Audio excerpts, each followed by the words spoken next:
पापा ये क्या कर रहे हो आप? ऐसा है ना, ओ गंधद्वारा दुराधर्षा नित्य पुष्टा करीशनी ईश्वरी सर्वभूतानां तान्यो स्वयं अक्षतां धवलान्ते बहु सुरंधर पूजितो सर्वदेव नमस्कार्यो ग्रहाणो मदनुग्रहात्। ऐसा था कि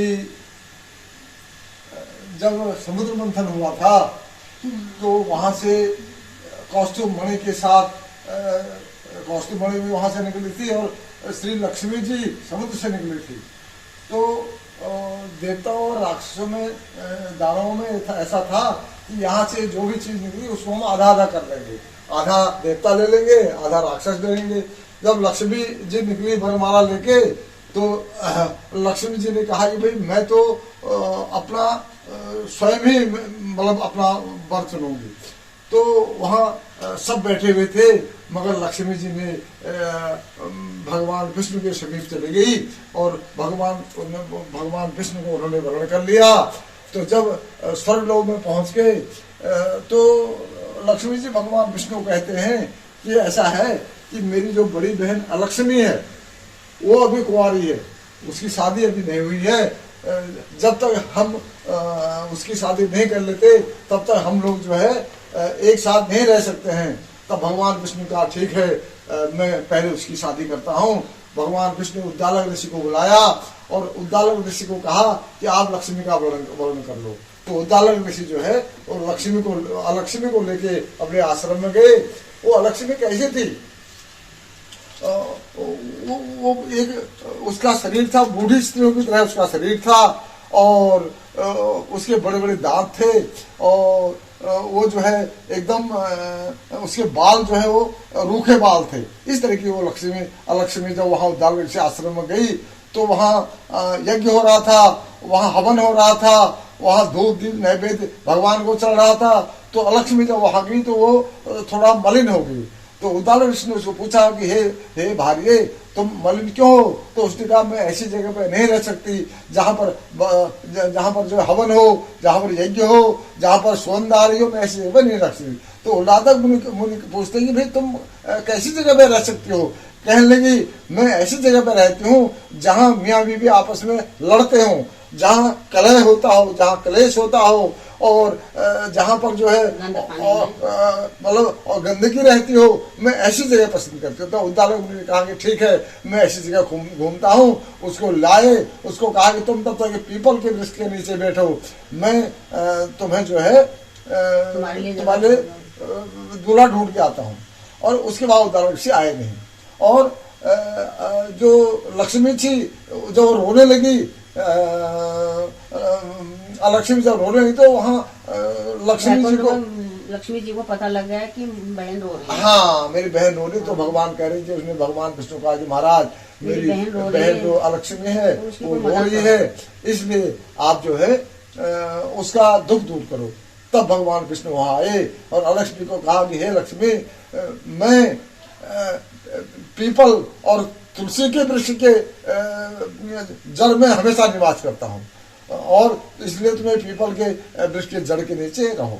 तो अलक्ष्मी जो है वही निवास करने लगी। कहते हैं कि पीपल के वृक्ष की पूजा सुहागिन औरतों को हर शनिवार को करनी चाहिए, उससे पहले और बारों को उस पर स्पर्श नहीं करना चाहिए। और तुलसी जी का तो सबको पता ही है। तुलसी जी जो है जब भगवान विष्णु जो है विकसित हो गए थे और जलंधर की जो भार्या थी वृंदा है ना, वो जो है जब वो भस्म हो गई, विष्णु ने उसका कौमारी जो उसका पतिव्रत जो है भंग करा। तो वो जो है उसको पता लगा और वही जो है वो भस्म हो गई। तो भगवान विष्णु विकसित हो गए, उसके प्रेम में इतने पागल हो गए थे, लीन हो गए, उसकी भस्मी लगाने लगे। तब देवताओं को बड़ा आभास हुआ कि अब क्या करें। तब वो जो है भगवान लक्ष्मी जी के पास गए, उन्होंने कहा अब क्या करें। तब जो आदि शक्ति, जो आदि माता थी, उन्होंने कहा कि आप लक्ष्मी जी, सरस्वती और पार्वती जी के पास जाओ। तो सत देवता इन तीनों स्त्रियों के पास गई। इन तीनों ने उनको कुछ बीज दिए, कुछ तुलसी के बीज, कुछ मालती के बीज और आंवले के बीज। कहा कि इनको जाके वहां छिड़क दो। तो वहां पर तुलसी का पौधा पैदा हुआ, मालती का पौधा और आंवला पैदा हुआ। तब मालती जो थी लक्ष्मी जी ने दी थी, तो मालती की पूजा नहीं होती है, भगवान वो ईर्षा करती है भगवान विष्णु से। मगर तुलसी और आंवला इनके जड़ों में भगवान विष्णु का निवास होता है। इसलिए इस कार्तिकीय महीने में इस तुलसी पूजा का बड़ा महत्व है। इसलिए हम आज ये हमारा कार्तिक महात्म्य जो है पाठ खत्म हो गया है, इसलिए हम आज तुलसी जी की पूजा कर रहे हैं।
ओम श्रीमन्नारायण नारायण नारायण भगवान नारायण नारायण नारायण श्री हरि नारायण नारायण नारायण श्री हरि नारायण नारायण नारायण बदरी नारायण नारायण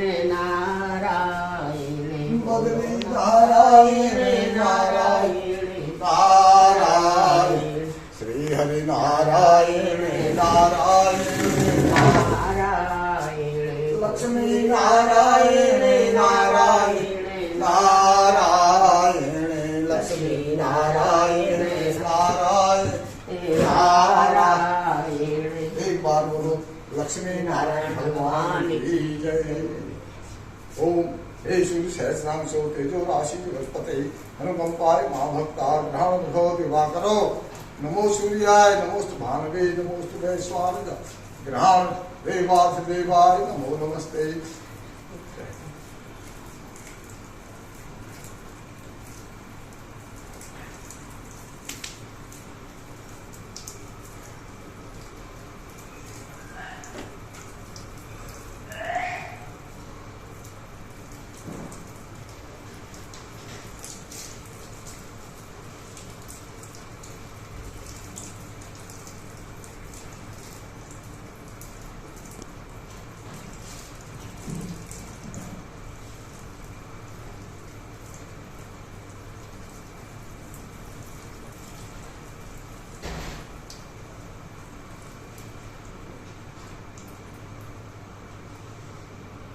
ओम यानी कानिषु पापानि जन्मांतर पापोहम पाप कर्माणां पापात्मा पाप रायमां पार्वती नाथौ सर्व पाप हरो हरो रायमां पार्वती नाथौ सर्व पाप। ओम हे कृष्ण, हे श्री हरि नमो गंगे तरंगे पाप हारे, सदा जय हो तुम्हारी। अनेकों पापियों को तुमने तारा, सदा जय हो तुम्हारी।